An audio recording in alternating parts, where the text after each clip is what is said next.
It's K-Rock, it's Kevin Kenny, and it's MGK. Hello, everybody. Thank you for stopping by. Thank you for having me. A lot of dyed hair in the room. There's a little... I didn't realize it was such a wave until like I came to LA and everyone was doing it. I felt unique in New York, but here it's pretty common. New York. Unique It's New a good York. catch. It's so good. That's the first time I've ever heard it outside of Ron Burgundy actually used I'm in channeling the same him, dude. sentence. Well, so many congratulations are in order. Let's get them out of the way. Congratulations on back-to-back #1 records. Hey, thank you. That's for the fans right there. They are owed that. Congratulations. So I will extend it to them. That is yours. Well, it's got to be theirs because you were just telling me off air that you wouldn't even celebrate it. I didn't celebrate this one. I kind of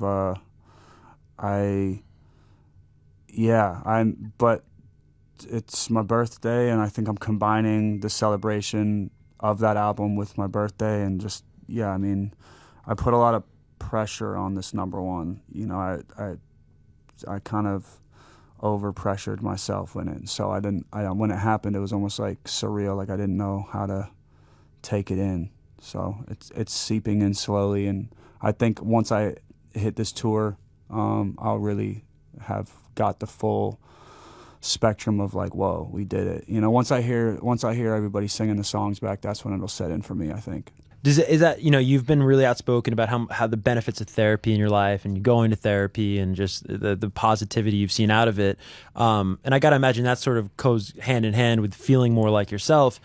As an artist, though, you know, obviously, you know, therapy is an amazing thing. Is there ever a voice in the back of your head that worries that'll impact the art in a way? Because I'm always so curious, because so much of music, right, and the music that we grew up on, that we love, and the music that you make, and why it resonates, is it's like this searching, right? And there's this angst, and there's this like you're searching for answers through this art. And therapy is so beautiful because it can provide you so many answers. And so I'm just curious, like if you ever, you know, think about that in terms of the effect it would have on your art inherently. Yeah, being scared to fully correct yourself so that there's no more like pain to talk about definitely scares me. But I think what's scarier is like how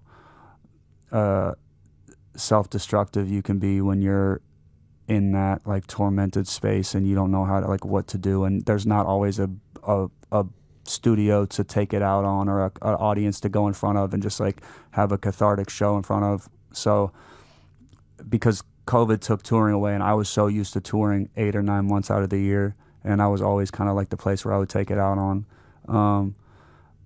Ironically, my therapist's office, the sprinklers flooded the whole entire building, so there's not been therapy going on. So and you didn't pull the fire alarm? I might just have to just go back in that studio again before the building is fixed. So Good Morning's out on May 20th, and you and Mod co-directed it, and your build of course as Colson Baker.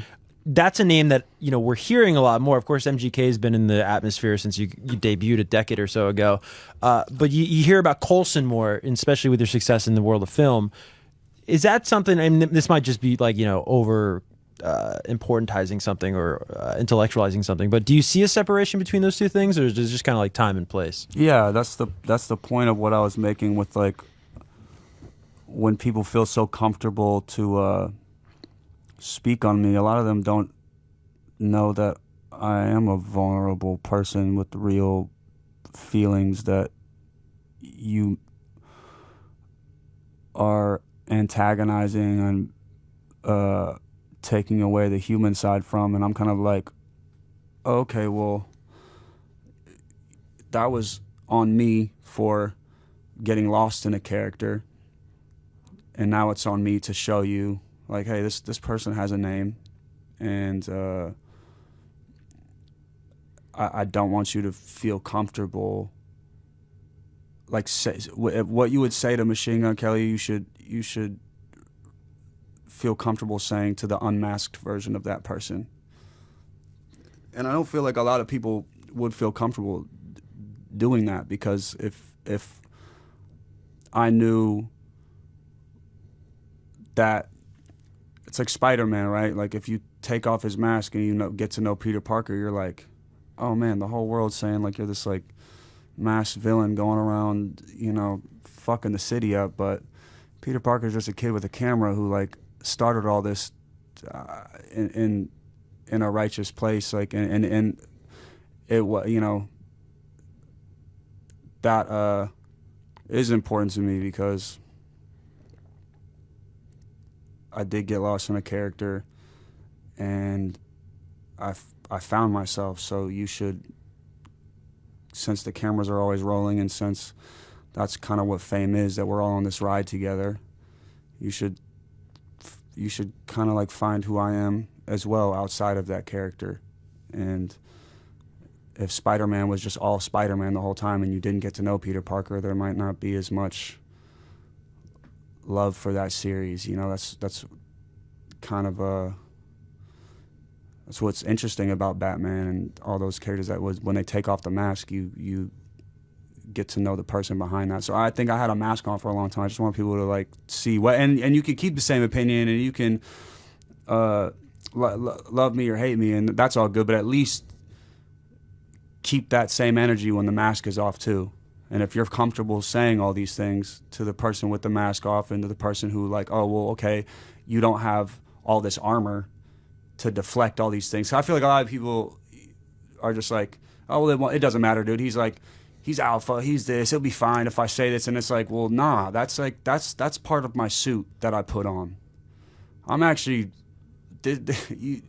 you're punching real flesh, dude. Like, I feel this stuff, like, but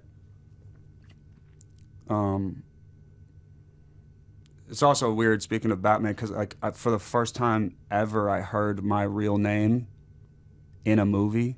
I've never heard the name Coulson outside of that Avengers police officer named Agent Coulson or whatever. But like in the new Batman, one of the guys' names is Coulson, and he like writes my name on the floor and the red paint and stuff. And wait, I gotta follow. So you're talking about like the actual Batman this movie. new Batman. Okay, because Good Morning has a Batman storyline, which is great timing. And that's another thing, dude. Like, it was brought through from me always loving film and growing up. All my like idols were from music or film, right? I didn't have people in my real life that I was like, oh, I want to be like them.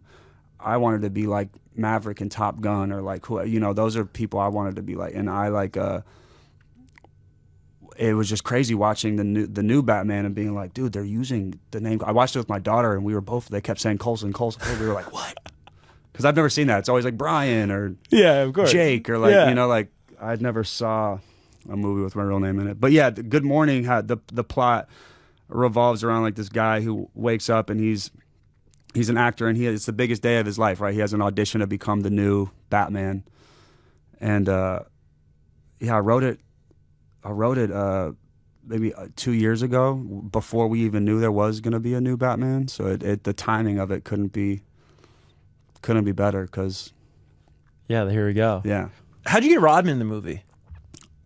The most last minute crazy, had the financials of the movies being like, I had them rent out Van Nuys Airport for a scene where an athlete's supposed to punch the main character, and nothing was we weren't getting like everyone that we were casting, me and Maude were like reaching out to personally, and I kept promising them an athlete, and they kept being like, well, who is it? And I just kept lying to them and telling them names, and they weren't getting they were getting really impatient, just being like, dude, we rented out an entire airport for 4 hours, and like there has to be someone there. And I was like, just trust me, someone will be there. And Maude's son has Dennis Rodman tattooed on his arm, and we were down to the wire. Like, I called everybody that I knew and everybody that my friends knew.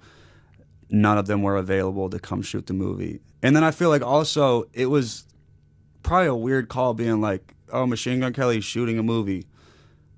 We've never seen a movie that he's ever directed. Like, I don't know if I should show up for this. You know what I mean? I feel like some people were like, oh, yeah, we have an away game. But now that I think back, I'm like, basketball season wasn't even happening. But, yeah, we're like in a panic, and it's the day before, and we look down at Maude's arm. He's like, man, I only know one athlete. It's this guy. He's like, I just know musicians. You know what I mean? Like, and I was like, that's it. Like, Dennis Rodman, I can't believe we didn't think of that. And so we called Dennis Rodman, and his voice on the phone was hilarious. He's like, oh, and I'm like, what's up, dude? It's Machine Gun Kelly. He's like, what up, superstar? What up? I'm like, dude, we're shooting the scene. Like, would you come punch me in the face? And he was like, when is it? I'm like, it's tomorrow. He's like, yeah, I'll do it. And he asked, the only way it would come was if we sent a Rolls Royce to pick him up. So we send a Rolls Royce to Orange County, get a call halfway through. The owner's like, Dennis Rodman's smoking a cigar in my Rolls Royce. Like, he can't fucking smoke in here. I'm like, you let Dennis Rodman do whatever he wants. You just get him here and we'll fix the cigar shit later. And he gets there. The studio's like, you got Dennis Rodman? And like, I'm acting like the whole month leading up to that I knew. I was like, told you, man, we had someone the whole time. Like, had it in the bag. Even on the call sheet, it just says like athlete, right. 2 p.m. You know, it was like I gave them no. This was how the whole movie kind of was. Like every day before we had a cameo, there wouldn't be a actual certainty of anyone showing up. I would be like, YG, dude, we're shooting this scene in like 6 hours. Like we need, and everyone's request was so funny. They no, and this is how I knew they were my friends. Like none of them were like, all right, we'll work this out. I need like 50,000, and I'll show it. It was just so funny. Like YG was like, what time is it? I'm like, dude, we start shooting at 1 a.m. He's like, all right, say less. Like just give me 2 bottles of Hennessy, and I'm there. I'm like, yeah, dude. Like everybody, dude. Trippy, can you come through? Yeah, I just need like a room to smoke. Say that, everyone get out the room. This is Trip. You got to come. And this is a smoking room, and like it was Whitney Cummings. She played like literally one of the main characters in the movie. Okay, because she plays this guy's agent, the one setting up the Batman movie. Do you guys have who's playing the agent? Who's playing the agent? It's like the day before cameras start rolling. I'm like, we got somebody. Had nobody. And Whitney, we had been out to her for 2 weeks, and it felt like a teeter-totter, like where we didn't know which way it was going to sway. Like it was always like, they're going to let us know. And then the day before, she loves the script. She's going to come do the movie. Came, did the movie. Absolutely stole the show. Pete Davidson comes in. This is funny because we're shooting the whole movie. His day that he's supposed to shoot is the last day of the movie. Oh, shit. And everyone was like, is Pete going to flake? And I'm like, dude, he's totally not flaking. He's going to show up, whatever. We had rented out a hotel. So all these things, every time we rented out like the biggest space for something, it was when there was always like the most like uncertain, undependable like situation. And like, like a week prior, I think, or like 2 days prior, I was on the phone with Pete, and Pete was just like, yeah, dude, I'm just not, feeling like I want to leave my house. And I'm just like, oh God. Oh no. Was he fucking with you or was he serious? Well, dude, me and him are like, you don't know who you're going to wake up next to if you're like our friend or our partner. You're right. Always like kind of waking up like, all right, what mood is, what MGK are we getting today? Yeah. And so like, I was just like, oh God, morning of, you know what I mean? Like, let's see if my boy's going to pull through for me. And he called, he was like, hello. And I was like, oh God, this is for sure the voice of someone who's not coming. And I'm like, what's up, dude? Like, shit, getting ready to head to set. He's like, I just got off my plane. I'll see you in a couple hours. Hell yeah. And he showed up and he just, again, stole the show. What's the story behind his interlude? Like, what is that a recording from on the album? We had left In-N-Out Burger with my daughter, so that's my daughter's voice in the song too. And he was like, because I told him we should do another interlude for this album. He was like, give me your phone. And he starts voice recording. And we did one actually that I thought was hilarious. And he was like, we can't use that. And my daughter was like, you guys for sure can't use that. Like, I'm so mad he deleted it because I feel like if he would have just played it back on a different day, he would have been like, okay, it's not that bad. It's pretty funny. What did he think was so bad about it? I can't say because that's what we did put out. But it was so fucking funny, man. It was so funny. And anyway, he does this other once, which actually worked out perfectly because he was doing it while we were driving down Sunset back from the In-N-Out Burger. And so he's doing it, and we get to a stoplight. And when he gets to the stoplight, he goes, oh, my daughter goes, oh, there's the wall. And then Pete goes, what's this wall? And that's where the interlude starts at. And it's basically this wall on the side of One Oak where it has just like, it's just all these famous people. And it's like Jay-Z, whoever, it's just like all these people. And then I'm on there right above Jay-Z smoking the fattest blunt ever. And this poster, this wall billboard thing has been up there for like 3 years. Oh, years. It's been up there for so long. And I still don't think they know that that's like a giant blunt in my mouth. But, yeah, so that whole thing is just him and my daughter having this conversation of like, what is that wall? And he's like, it's a wall of famous people. And I'm like all like embarrassed. I'm like, yeah. He's like, are you on the wall? I'm like, yeah. And he's like, God, LA sucks. Like, and then it's so funny because he was like, I hate the wall, but I want to be on the wall. Yeah. Does that make sense? And yeah. And it's right into mainstream sellout, which is it's just perfect. Totally. Because yeah, that worked out really good. We seem to have like a good 3-album run of interludes. Yeah, for sure. Yeah. Looking ahead, tour's kicking off. You also are dropping the vinyl in May. Still, is that the plan? Yeah, with a bonus song. What's the bonus song? It's called More Than Life. It's featuring Glaive. Oh wow, Fucking really cool hyper pop kid. And like, yeah, of course. I learned about him a couple years ago through Cole Bennett. Would you say it's you kind of going over to his world, or more him coming to your world, in terms of the sound of it? I'd say it's like, you know when Sonic and Tails run at each other? It's like right when they meet. Okay. So it's like he's still red and I'm still blue.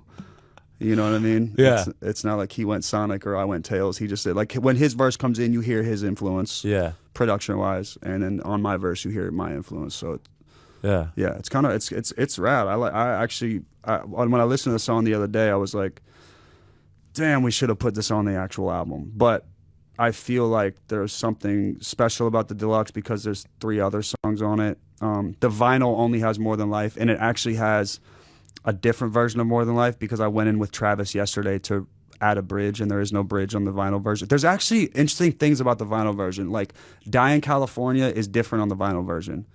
Gunna's verse comes first, and I don't even finish the whole first chorus. Why is that? Because this is why I like the vinyl of Mainstream Sellout, because you hear me in the midst of trying to get my thoughts together on what the album should be.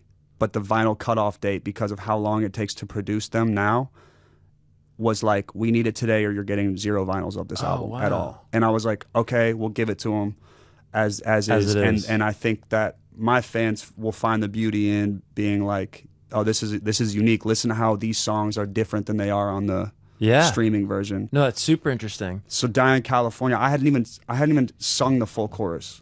So in closing here, these 2 albums, you know, I don't know if you think of it like this, but I think of them as almost like companion albums. You know what I mean? They are, for sure. And I think they're going to be remembered that way. Not to spoil the party that this, you know, you just went #1 a week or 2 ago, but is it too early to ask you, like, where do you want to take things?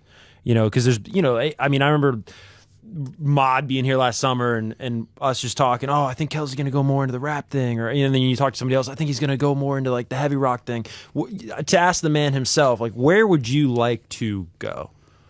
Not that anyone's going to hold you to this answer, but I'm just curious, like, where are you're doing, look, you're covering System on Stern, like, you know, you're flirting with that a little bit. Yeah, for myself, I'm going to make a rap album for myself for no other reason, no point to prove, no chip on my shoulder like, oh, okay, well, I did that, now I gotta show them that. It's just like, if I keep doing things to prove things to people, I'm gonna, 1, drive myself crazy, and 2, not make a great product. Like, I made Tickets and Mainstream Sellout because I wanted to make them.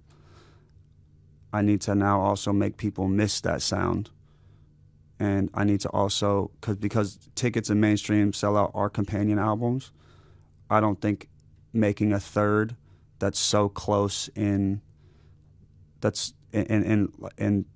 sonic audio, like sonically making a third album is going to be unexciting unless it's missed. So I'm gonna do this tour, and I'm gonna step into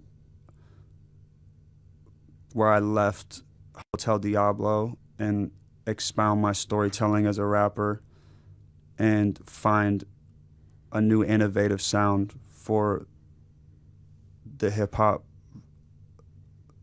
Machine Gun Kelly. And that's where my excitement is, and that's like where me as a like music archaeologist wants to explore. Like, I did Tickets and I did Mainstream Sellout, and I don't know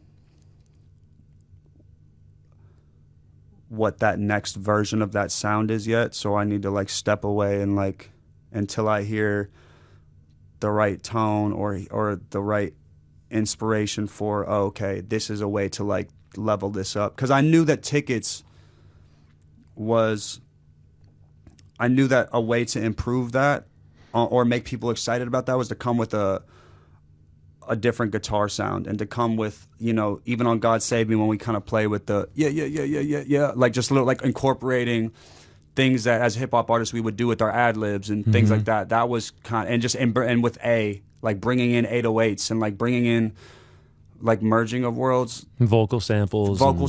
That was fun for me because I knew how we could one up Tickets. Yeah. I'm glad you pointed out the tone, because I think that's to me the biggest evolution. The guitar tones on the guitar on the new tone, one. and also we were doing real amps. You know, Yeah. on a lot of those songs we were like, oh, just line up all these amps and we're gonna like plug them and play and see which ones vibe. Yeah. And that's why Mainstream has we mixed it differently. Everything sounds like a step up, and that's why it was cool. Well, look at Paper Cuts. Totally. That guitar tone, you can't find that guitar tone on Not Tickets. at all. And that one took a long time. We redid the guitars on that 10 times. Yeah. And You redid the lyrics too. for sure.